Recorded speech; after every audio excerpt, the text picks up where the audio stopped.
Alright guys, at the risk of tearing things down on this channel and doing nothing else, I've got another one for us. So, a lot of you guys have seen the green car on this channel, the green Camaro called Gator, and when we went and ran bragging rights in April, we did really well and had a lot of fun, and then after bragging rights, went on Carolina drag cruise and started having issues with Rob's transmission in Gator. And the weird thing that it would do is it would not want to shift out of any of the forward position gears. So first, third, fifth, it wanted to hold on to that gear and wouldn't let it out. I've speculated what I think is wrong with it. I don't actually have any idea. So we're going to tear it apart and figure out what is wrong with it so we can get parts ordered, because we have Street and Yeet coming up in October. And I know that August seems like we're kind of far out from October, but we're not. It's going to be right around the corner. So we got to get this thing fixed and get parts ordered and get the thing turned around, whatever we're going to have to do to it to make the thing ready, because we're planning on winning that deal. So I'm going to go and get the fluid drained out of it and probably pop some covers. Maybe I'll time lapse that. Not even sure yet what I'm going to do, but this one's going to go a little bit quicker than the last one because I'm not trying to learn as I go here. I'm trying to get this thing busted apart so we can get rolling on it and figure out what on earth is broken inside this thing. I'm just hoping that I don't find something that's just completely axed that we're going to have to try to replace. That's going to be potentially tough. So, all right, let's get to it.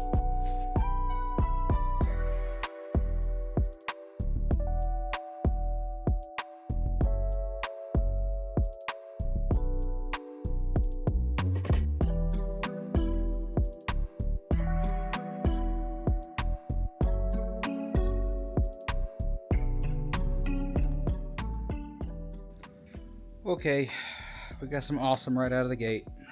So just pulled the tail shaft cover off of this thing and I will show you the magnet.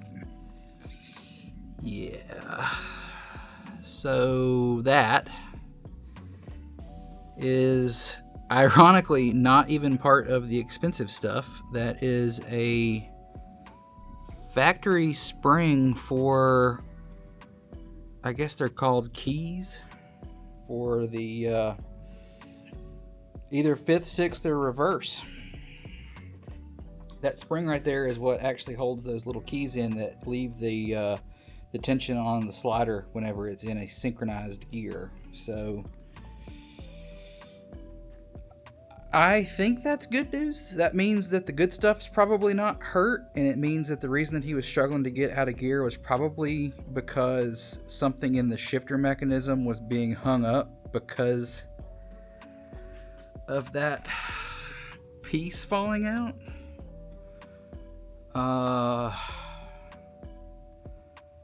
I don't see the obvious location for that yet. But hopefully that piece fell out first, and the reason that it fell out is not something worse. Hopefully that is the problem.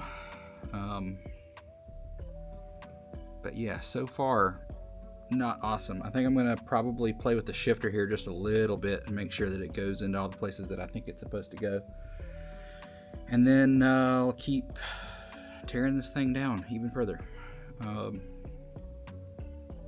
Haven't decided how I feel about that yet. It's probably not the worst thing ever, and it's also probably not the best. So, onward.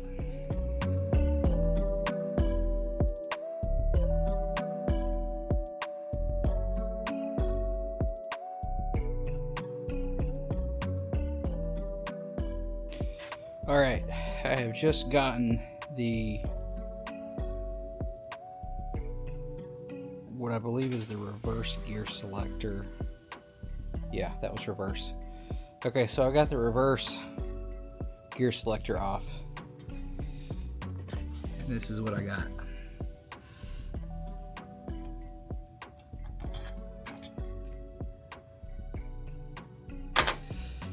And what's going on here is there should be a spring on the other side of this gear right here. Oh, it's still there. Interesting. Okay, so this spring is still here, which means that the other spring had to have come from 5th or 6th. This thing right here that is bent and mangled, this is a retainer that acts on the other side of the gear to keep the little keys right here in place for just reverse, since there is no opposite gear to it. The spring is still here. Oh boy, okay. That's fine. That's I need a new one of these doohickeys, but all in all, that'll go back together. Probably need to splurge for some fresh keys for it. Synchronizer looks fine. I mean, reverse is one of those gears that, quite honestly, you just never tear it up for obvious reasons. Okay, let's get 5th and 6th ripped off this thing. It's got to be right there.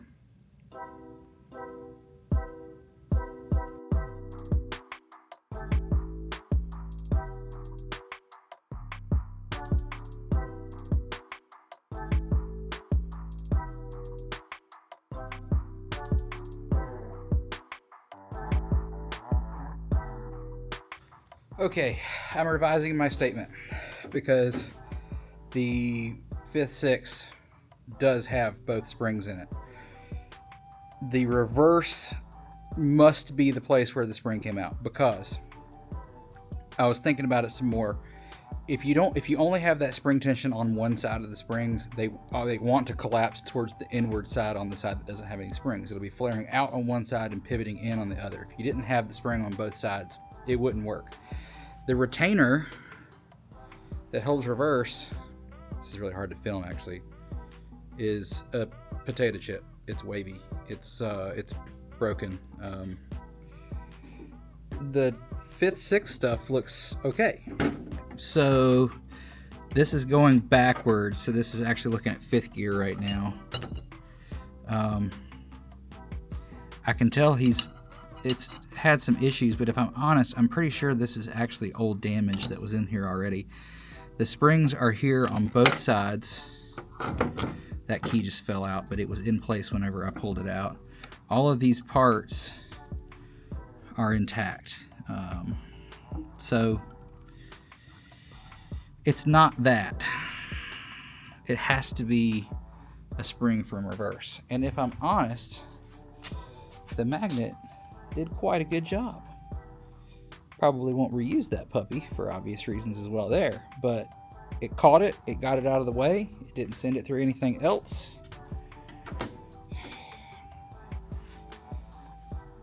Maybe, just maybe, we dodged a massive bullet. The input shaft is hurt from bragging rights. We tore up a clutch disc, and in the process of taking the splines out of the clutch disc, actually tore up the input shaft. So we know it needs an input shaft. But if all we had to do in 3 years of stupid is an input shaft, I mean, honestly, we're to the good for that. We're to the good for that. That's really not that bad. We could go to 29 spline, but then stuff starts getting weird. You know, then it's harder to get spares and all that mess. So we'll see. I'll call up my buddies at Tick Performance, call up Eli and see what he wants to do. If he thinks we should go to 29 spline, the clutch has got to get rebuilt anyway. Now would be the time to do it. Might have to talk Rob into doing that. It makes it tough because if we go to 29 spline, then we don't have a spare. There's no, like, my stuff is 26 spline, so we can't take the trans out of Donnie and shove it in the Gator. Right now we could do that. Right now they are identical spec. Output and input shaft are the same. So we need to have a hard conversation there. And I know what you're thinking. Aaron, just upgrade yours to 29 spline. But then I got to change the clutch. The clutch is brand new. So maybe. It's the snowball, right? Okay, let's get this thing blown the rest of the way apart.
All right, we got case off, and just initial impressions, this thing looks absolutely beautiful.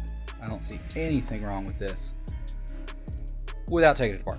So the next thing I gotta do is go ahead and bust this all apart. The cool part is really not a whole lot to do at this point. It's actually pretty simple and straightforward with the aftermarket. The actual dog ring stuff is really simple. There's not a lot of springs like there was in the 56 reverse stuff. There's not keys, there's not synchronizer, blocker rings, none of that stuff's in there. It's just a whole bunch of anger. On here is, like, for instance, this is locked up in fourth and in second right now because there's no weight on anything, but I mean, you can imagine. Here, let me do this. We'll go ahead and pull this assembly off, or maybe we won't without two hands. But anyway, you can kind of see that the engagement of these gears, it's just all anger and they just slam into gear.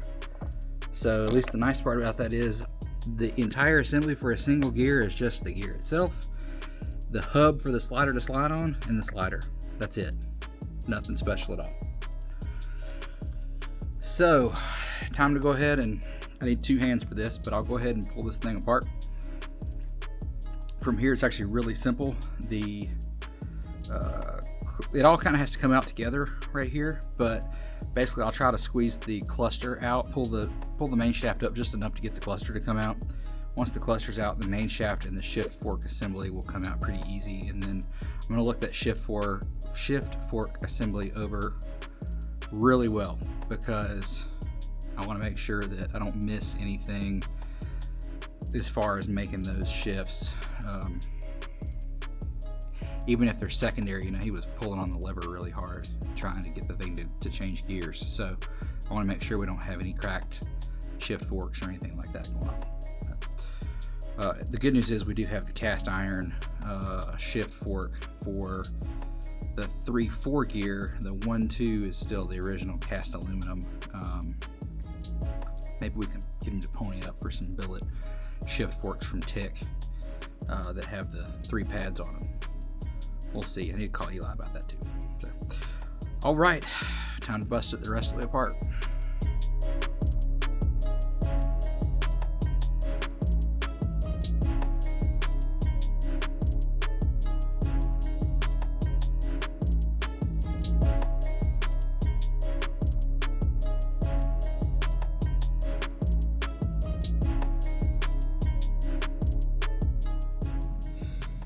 All right, guys. I think we dodged a bullet on this one. If all I got to do is put a reverse spring and a set of locks or keys or whatever you want to call them, and one of those keeper retainers in this thing, I'll take it. We absolutely beat the snot out of this transmission with just zero regard for it for like 3 years now, and it honestly looks awesome. So I'm going to flip the camera around and just kind of show you what some of this, how it works. For instance, the way that these transmissions work, like this is actually first gear, second, third, and then fourth actually goes into the back of the input shaft. So that is fourth gear. It's 1-to-1, and like you can kind of just see the slightest amount of wear on those dogs. 3 probably has the most wear to the actual engagement. So if you look kind of right there, there's just a little bit of a burr starting to roll up. We can touch that up probably and not make a big deal out of it. Maybe we can replace the slider. We'll see what it costs. This has got a ton of time left on it. I mean, we're nowhere near being in a situation where that's not going to keep running. But like, for instance, just to kind of give you an idea how this transmission works, your typical synchronizer has like 60 or 80 teeth on it. It's got a ton of little tiny teeth, and it has little tiny clutches in it. Those clutches make the gears match up the correct speed so that when you pull it into gear, you get this nice smooth click into gear. You never hear any sounds, nothing ever happens. It's just buttery smooth. Well, the way this transmission works is you get these gears rolling really good, just like this, and then the shift fork takes the slider and bam, slams it into gear. that right there, this action is what actually locks that gear into place. And if you look, those dogs are actually cut on an angle, and that angle is what holds the thing into gear. And as soon as you break torque and let the main shaft get overrun, it separates, and then you can slam it into the next gear. But that big clunk that everybody hears when you click a dog box into gear, it's that right there. This gear is going really fast, and this slider's not, and just bam, slam that thing into gear. The main thing with these things is you got to actually just be angry with them. What actually does the damage, like what you see on that third gear right there, is lazy shifts. It's those, I'm going stoplight to stoplight, and I'm just being lazy, right? And I just want to go neutral third. That act of going neutral to third, most of the time on the way to third, you get a hits a couple of those teeth, grinds the gears a little bit. If you just blam that thing into gear like you're mad at it, you never have a problem. Just kind of the way those transmissions work. So a lot of times, you'll see the T56 guys that are faceplated, and anybody that's got a dog box, we seem like we're angry all the time. And we're not angry at all. We're just saving money. All right, I will let Rob know that he gets to live to fight another day, and so does his wallet. We look like we got just a couple of little things we need to upgrade. Input shaft still needs to be upgraded because of this damage here. That clutch disc that was taking the splines out started eating into the input shaft. And to be honest with you, I'm actually fairly impressed with what's left. But nonetheless, we'll keep that as a, like, I don't know, we might hang it on the wall. I don't know if it's worthy of ever going back in as an emergency spare, but I don't know. I'll make something out of it. I'll make a trophy for a car show out of it or something. I don't know. All that say, that was a good teardown, and we're gonna be all right on this one. Input shaft, a couple reverse parts, maybe a slider. Toss it back together and go abuse it for another 3 years. Thanks for watching. If you would, please like, share, and subscribe, all the stuff that you're supposed to do. And hopefully we'll be doing some really super cool stuff later on this year, and have a blast doing it. We'll take you along with it. So that's a teardown of a faceplated T56.